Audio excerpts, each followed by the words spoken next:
Let me ask you a question. Have you ever been driving down the road? Maybe you see the car of your dreams stopped at a stoplight or pass you on the highway and thought, man, one day I'll be able to get into that car and fulfill my dreams. For guys like myself, I love cars.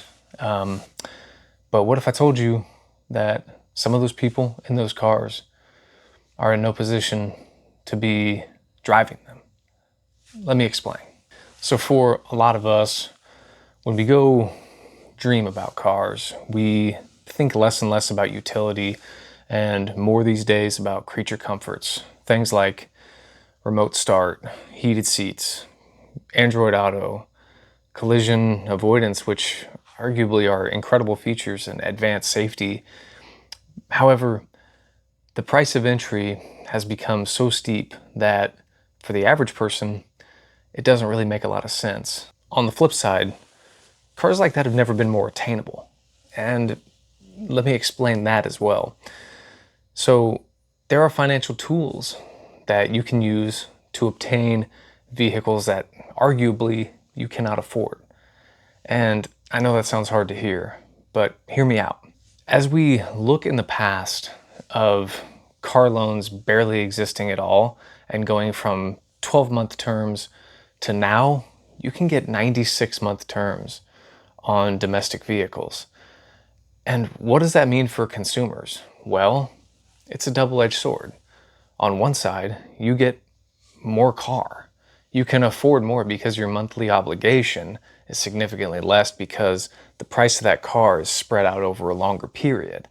So it's a good deal, right? Not exactly.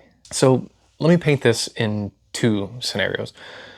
Scenario one, I'm going to buy a car with cash. I'm going to say, you know what? All I need is something to get me to work and back home, an A to B car or a beater. I have a 24-year-old car. It starts up most times, and it's an old Toyota. And while yes, it is certainly not going to win any beauty contests, it does its job. And at a very, very low cost, both low cost of entry, low cost of ownership. The insurance, the registration is basically nothing. The only thing that I have to compromise a little bit on are those creature comforts. So I suppose you have to ask yourself, not what can I live with, but what can I live without? So scenario one is, again, buying a car like that with cash and walk away with no payment. Now, what if we were to take a $500 car payment, which today would buy you about a $30,000 car before taxes, title, and licensing fees, things like that. So a $30,000 car would cost you about $500 a month, and this is at about a 6% interest rate, which is pretty standard right now at time of this filming, which is 2026, and finance it over 72 months, which is actually about the average car loan length right now. 6 years. It's a long time.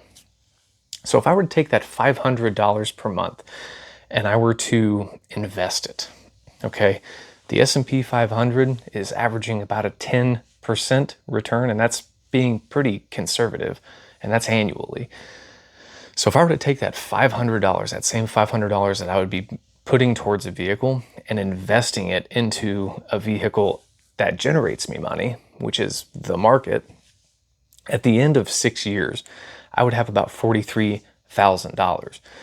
Now, I would have contributed about $36,000, and that is, doing the math, about $7,000 in earned interest over that 6-year period. So that means my profit from that transaction over the 72 different transactions is about $7,000. That's option one.